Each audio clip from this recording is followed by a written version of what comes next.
सगळीच माणसं मनाचे पक्के असत नाहीत. मनाचा पक्केपणा येण्याकरता काहीतरी ठोकावं लागतं, त्याला बळकट करावं लागतं. कदाचित पुरुष वर्गांना आपल्याला कळणार नाही, माझ्या माता भगिनींना कळेल. जातं आहे ना, जातं काय त्याचं नाव पण ठेवलं जातं, कुठंही जात नाही पण त्याचं नाव काय जातं. त्याला 2 खुंटे असतात माहिती आपल्या सगळ्यांना.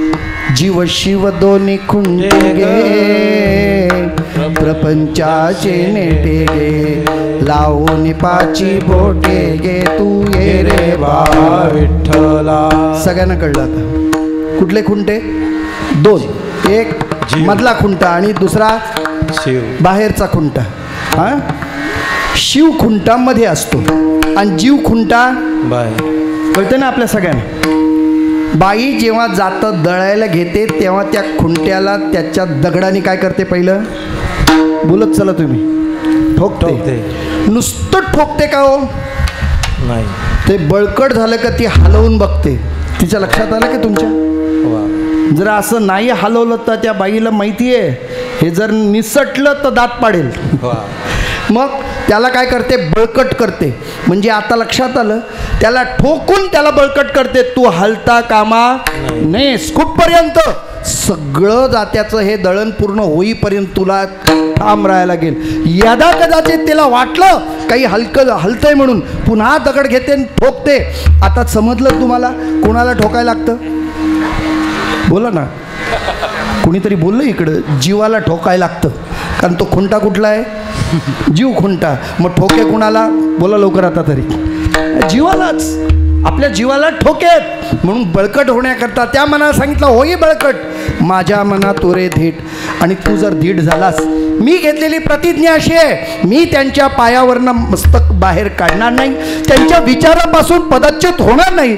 कितीही संकट झालं तरी त्यांनी दिलेल्या मार्गावरनं मी बाजूला जाणार नाही. मग हे जर माझ्या बाबतीत जर घडलं आणि मी साचोबद्ध तिथं राहिलो, त्यांचा आशीर्वाद मला लाभला, तर माझ्यासारखं भाग्यवान नाही. आणि भाग्याचं मी त्या काळामध्ये धनी होईन. अभंगाचं शेवटचं. तुकाला लोटांगणे तुकाला लोटांगणे तुकाला लोटांगणे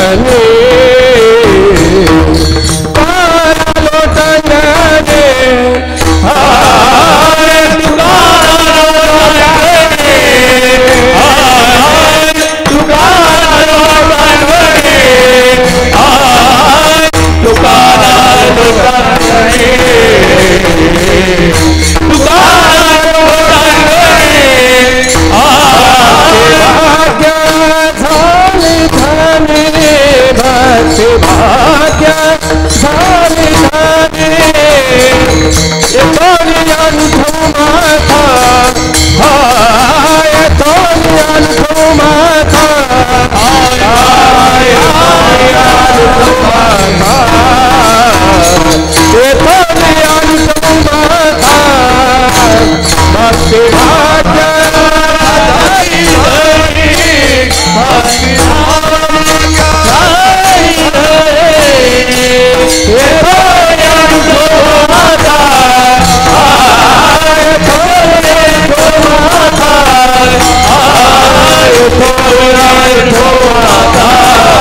वेळ संपली तुमची आणि माझी, पण एक चरण राहिले. त्याचं दृष्टांतातून मी त्याचा निर्णय करेन आणि या वाणीला पूर्णविराम देईन. तुका आला लोटांगणी भक्ती भाग्या झाली धनी. धनी म्हणजे मालक. संतांच्याकडे आपण सामोरं गेलं, आपलं मस्तक त्यांच्या चरणावर ठेवलं, त्यांचा अनुग्रह आम्हाला प्राप्त झाला, तर आम्ही या भक्तीतल्या भाग्याचे कोण होतो, मालक. कोणतं कोणतं भाग्य आहे ऐकून ठेवा, महत्त्वाचा मुद्दा आहे. एवढी रोज कीर्तनं करत असू, प्रयत्न करत असू, चिंतन करत असू, वारी तीर्थयात्रा करत असू, तर आमचं भाग्य उदयाला आलं पाहिजे. आणि 3 गोष्टीतले आम्ही भाग्यवान ठरलं पाहिजे. कोणतं, भक्ती, ज्ञान आणि वैराग्य. संतांच्या संगतीत आलात तर भक्ती वाढली पाहिजे. संतांच्या सान्निध्यात राहत असलात तर ज्ञान वाढलं पाहिजे. संतांच्या सहवासात असाल तर तुमच्या अंगी वैराग्य बांधलं पाहिजे. हे जर तीनही गोष्टी साध्य झाल्या, कोणत्या? भक्ती, ज्ञान, वैराग्य, तर खऱ्या अर्थाने आपण भाग्यवान आहात. कुणाला असं लाभलं याचा एक दृष्टांत देऊ, सेवेला पूर्ण विराम देऊ. एकदा संप्रदायाच्या नियमानुसार हाताने टाळी, पांडुरंगाचं चिंतन करूया. 5 मिनिटं राहिली. 5 मिनिटात सेवा संपायला भेटो.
लोटांगणी भक्ती भाग्या झाली धनी.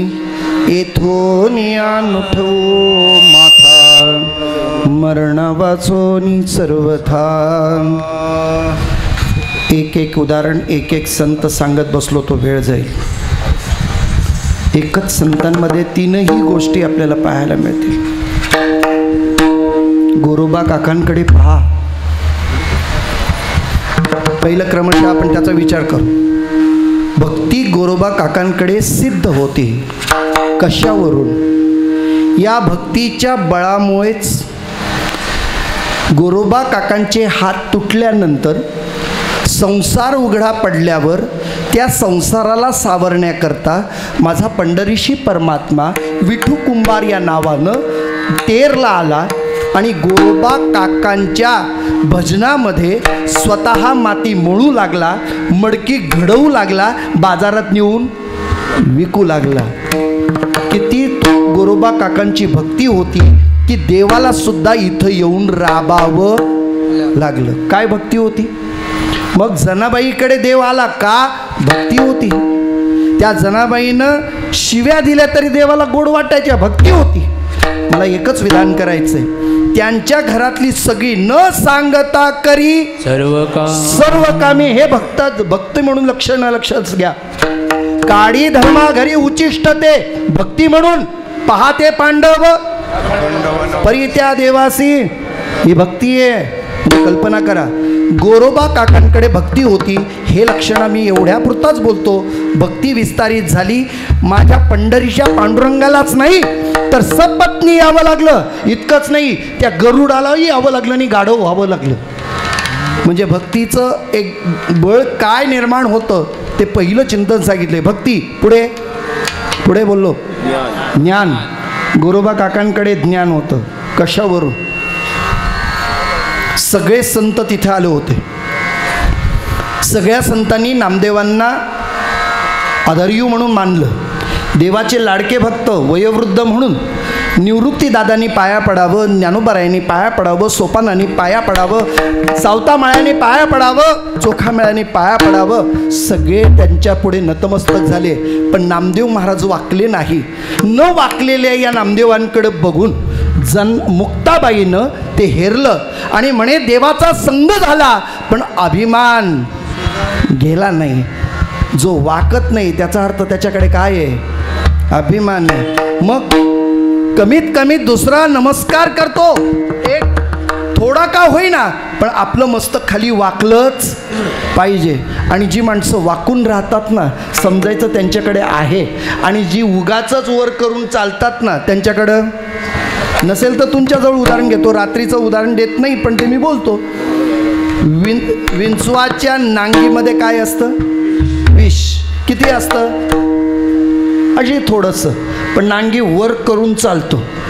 म्हणजे असतं थोडं, पण नांगी वर करून चालतं. सर्पाच्या तोंडात विषाची कुपी असते, पण सर्प खाली वाकून चालतो. कळते ना आपल्याला? मग मोठी माणसं कशावर ठरवावी? अशी वर चालणारी, शांत असणारी, त्यांनाच मोठे पण दिलं जातं. भाताची लोंब सरळ राहिली की जास्त धान्य, की वाकली की जास्त धान्य? काय म्हणणं आहे तुमचं? वाकली की धान्य काय आहे? जास्त आहे. नाहीतर मग आमच्यासारखा नवोदित कदाचित कधी शेताचं बाण बघितलं नाही, सगळे भाताचं असे लोंब बघितल्यावर मग सगळ्यांना सांगायला लागला कसला भात आलाय, सरळच्या सरळ. लोक म्हणतील मूर्ख आहेस. याला कणे विण सोपटे, कणसे लागले घनदाटे, काय करावे गोमटे ओ सनगर. अरे ज्याच्यामध्ये धान्य नाही ते असंच राहतं.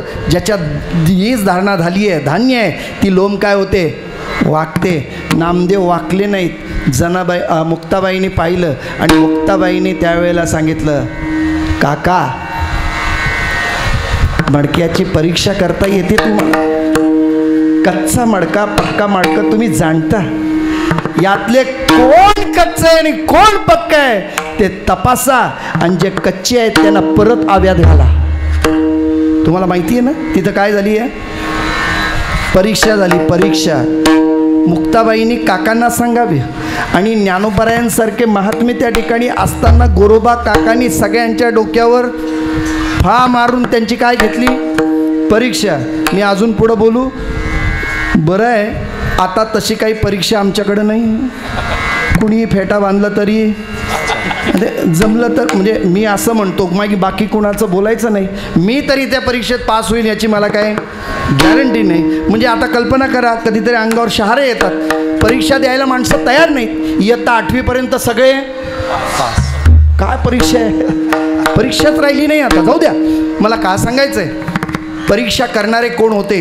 गोरोबा काका. ज्ञानी लोकांमध्ये परीक्षा करण्याचं ज्ञान ज्यांच्याकडे होतं ते गोरोबा काका.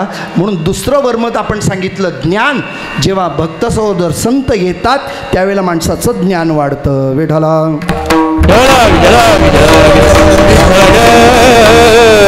तिसरं काय सांगितलं? वैराग्य.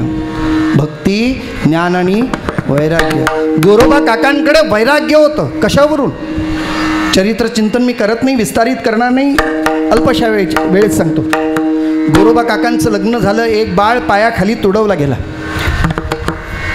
संतीनं त्यांना सावध केलं. 13 दिवसाचा शोकाकुलीत काळ निघून गेला. पण त्यावेळेला आधी तिने घातलेली अट होती, माझ्या अंगाला हात लावाल तिथं तुम्हाला पांडुरंगाची शपथ आहे.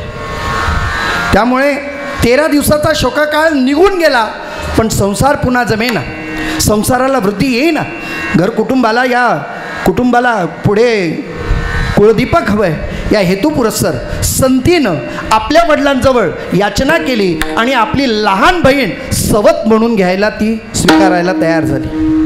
गोरोबा काकांचं लग्न दुसरं लागलं, रामी बरोबर. गोरोबा काकांचं लग्न झालं. रामीला आपल्या घरी आणताना सासरे बुवांनी जावयांकडे विनंती केली, आजीवरी केले संतीचे पालन, विठोबाची आण तैसे करा.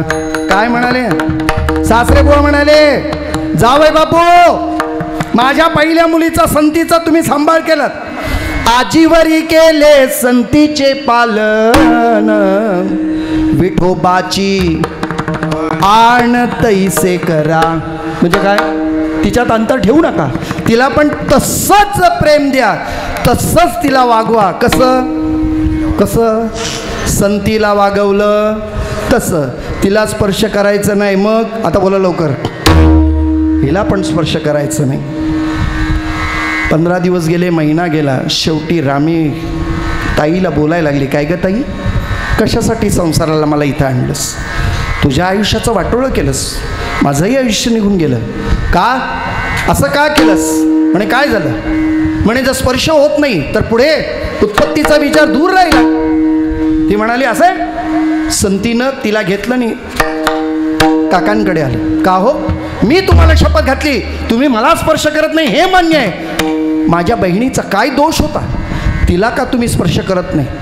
काकांनी सांगितलं, तुझ्या वडिलांना जाऊन विचार, त्यांनी मला शपथ घातली, विठोबाची आण तैसे करा. शेवटी न राहून दोन्ही पत्नीनं काहीतरी या शपथ मोडण्याकरता उपाय करावा. रात्री एकांतात असताना दोन्हीही पत्नी 2 अंगाला गेल्या. काकांचे हात आपल्या अंगावर घेतले. ब्रह्ममुहूर्तावर नेहमीप्रमाणे काका उठले तर पाहतात तर काय आश्चर्य, दोन्ही हात 2 पत्नींच्या अंगावर.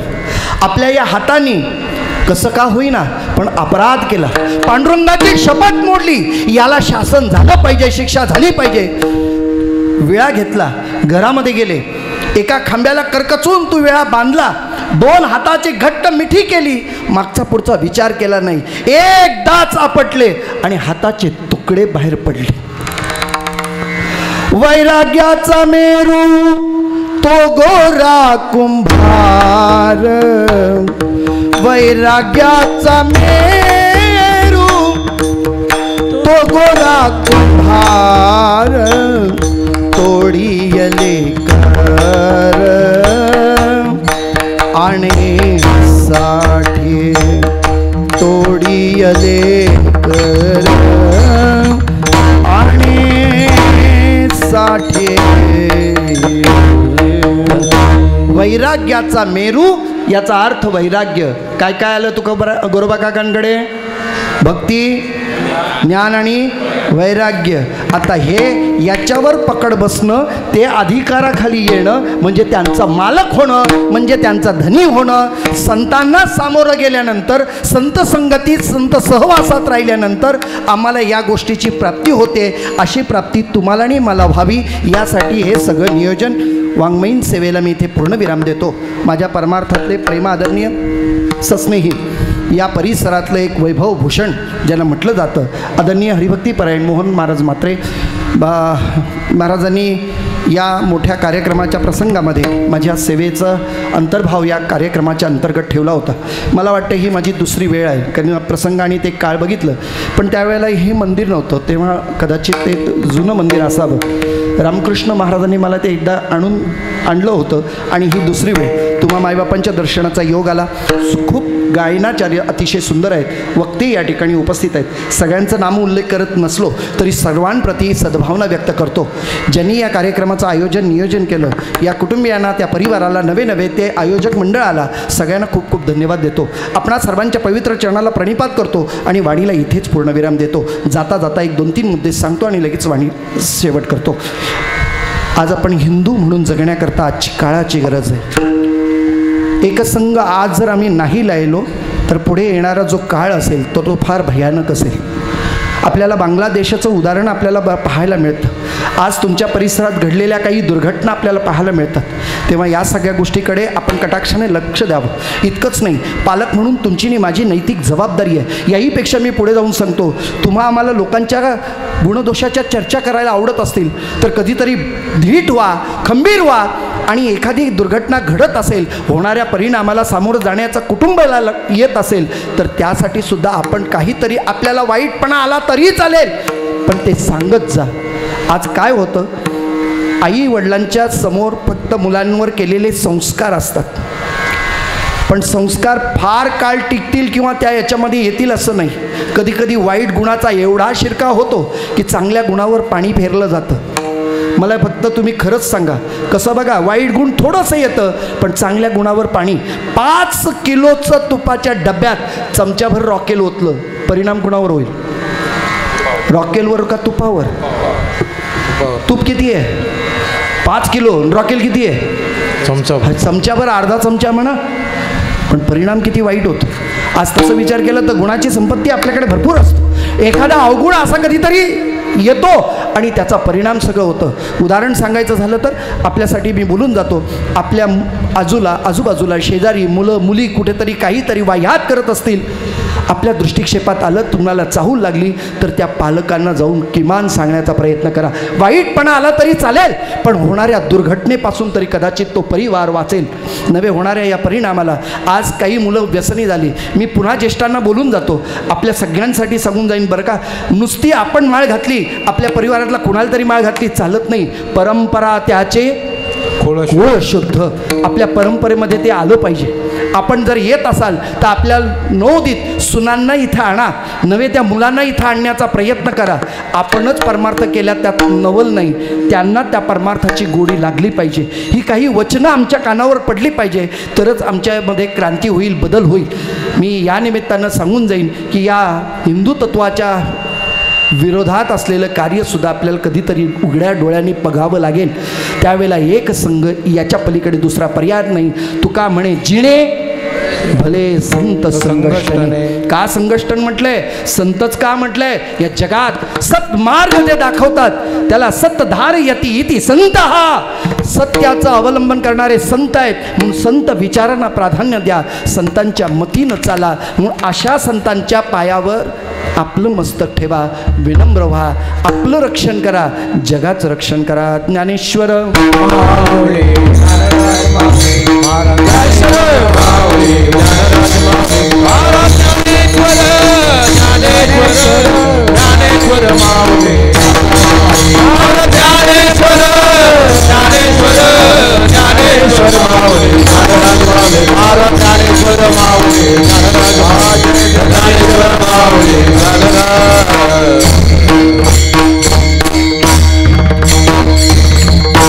जय विठ्ठल जय जय